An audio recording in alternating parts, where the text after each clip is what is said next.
Hello everyone, this is the Carless Millionaire, the YouTube channel that documents my decision to refuse to buy a car until reaching $1 million net worth. Not to be extreme, but to be intentional with my finances, to avoid lifestyle inflation and focus on long-term investing and building wealth. And in this video, I'm going to talk about my monthly money system. I'm going to talk about what I do with my paychecks, what percentage goes where, so on and so forth. And as always, this is not financial advice. This is just what I do with my money, okay? It works for me. Hopefully it can work for you. And feel free to adjust the percentages to your liking. You know your financial position and situation better than I do. So please make any proper adjustments that you feel needed and make your own informed decision and do your own research. Most people don't have just a money problem. They have a system problem. Because simply making money isn't enough. Your money needs to have a system. If it does not have a system, it disappears.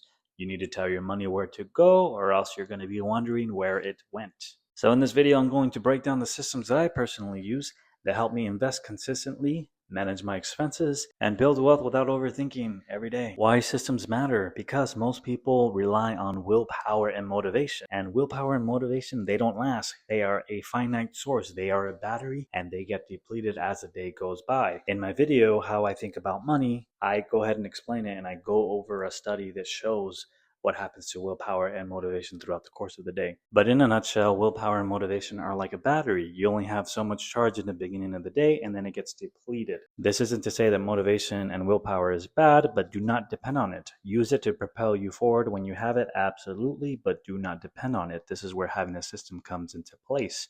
When you have a system in place, you eliminate the decision, you eliminate the mistakes and the choices. It's an automated system that always happens regardless of the motivation that you have. Step one, fix expenses first. You have to know what your fixed expenses are. These are the ones that do not change. They do not fluctuate.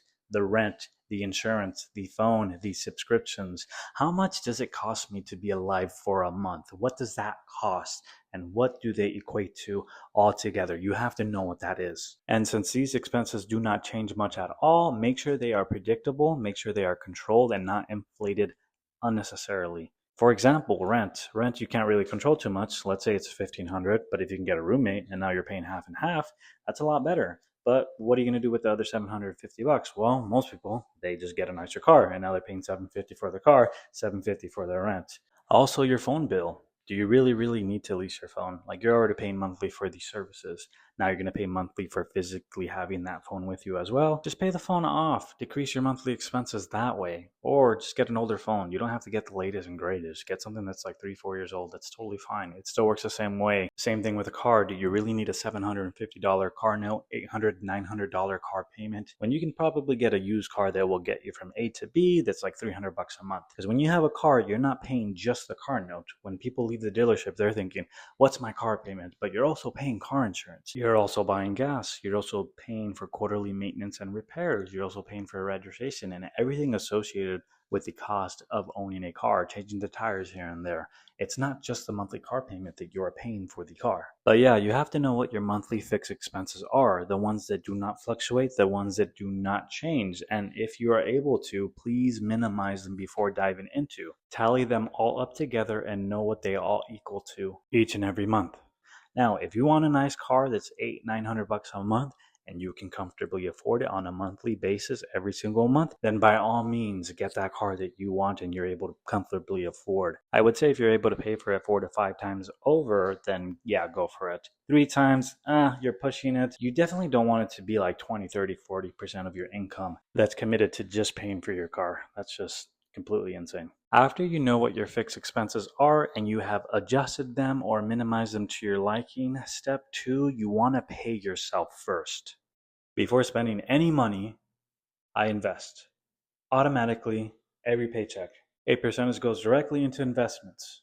No thinking, no timing the market. Whether the market is red and everyone is screaming doom and gloom, or the markets are green and everyone is cheering, I don't time the market. I go in whether rain or shine. No emotional decisions. This is the most important part of the system. I personally use 30%. Sometimes I do 35-40 depending on how the month is going. That is the number that I am comfortable with, and I do it automatically no matter what. A real life example, let's say my paycheck is $2,000 take home. 30% of 2,000 is $600.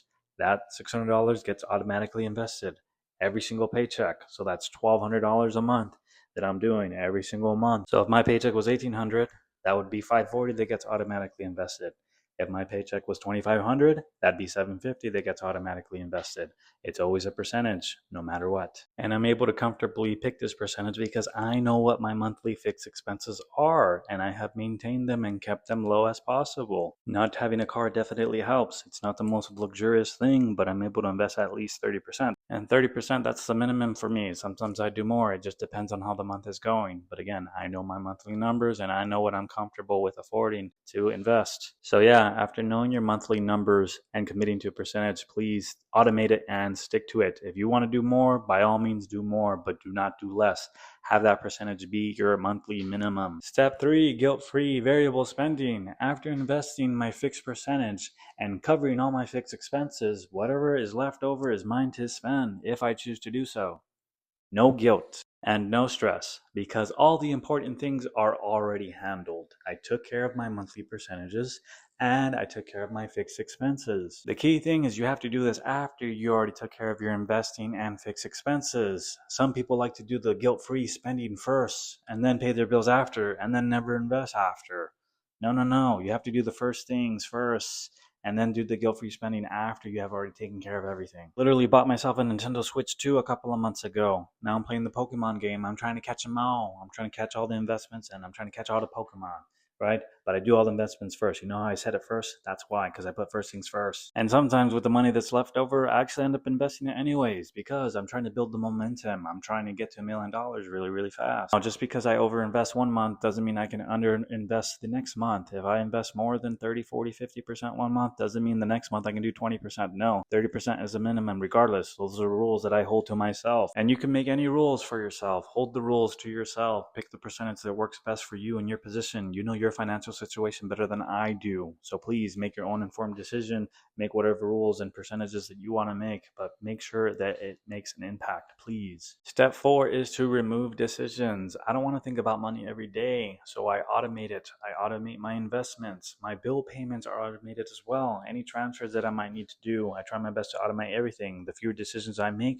the more consistent I become. Something that I do with my bills every January, a few of them, what I do is I pay the whole year in advance. My phone bill, I multiply it by 12. I go in there in January, I pay the whole year in advance. I do that with my gas bill as well and my water bill. The only one I can't do that quite just yet is the electric bill, because that one is like, sheesh, you know?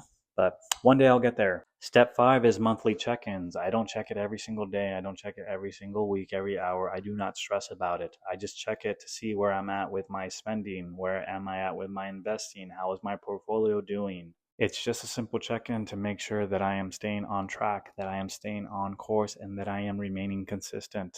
Something that I noticed too, a lot of business owners on the various jobs that I've had, like all the corporates and the higher up people, they're not there every day. They don't show up to work every day and stress about how everything's going on. They do monthly check-ins, they do quarterly audits, they go over here and run through numbers, see if we're progressing good, so on and so forth. They hire the right staff in place, they hire a right management team, and then they just check on it monthly or quarterly. The bigger lesson is that wealth isn't built on perfect decisions. It is built from consistent systems. The simpler the system, the simpler it is for you to stick with it. This is the system that I personally use to build wealth and avoid lifestyle inflation. I also invest the difference every single month. If you find a way to minimize your expenses, whatever that difference is, instead of saving it or spending it, you have to invest it. If you want more simple strategies like this and like honest conversations about wealth and investing, and if this video added value to your life in any way, shape, or form, please consider subscribing.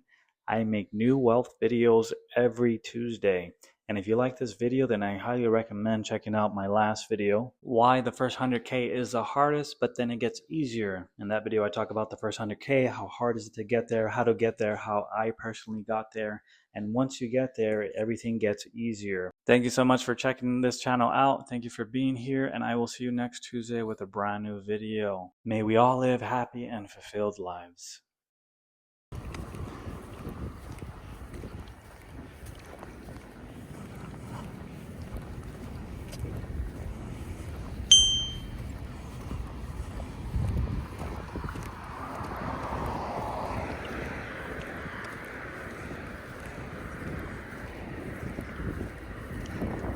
And in this video, I'm going to talk about my simple monthly system.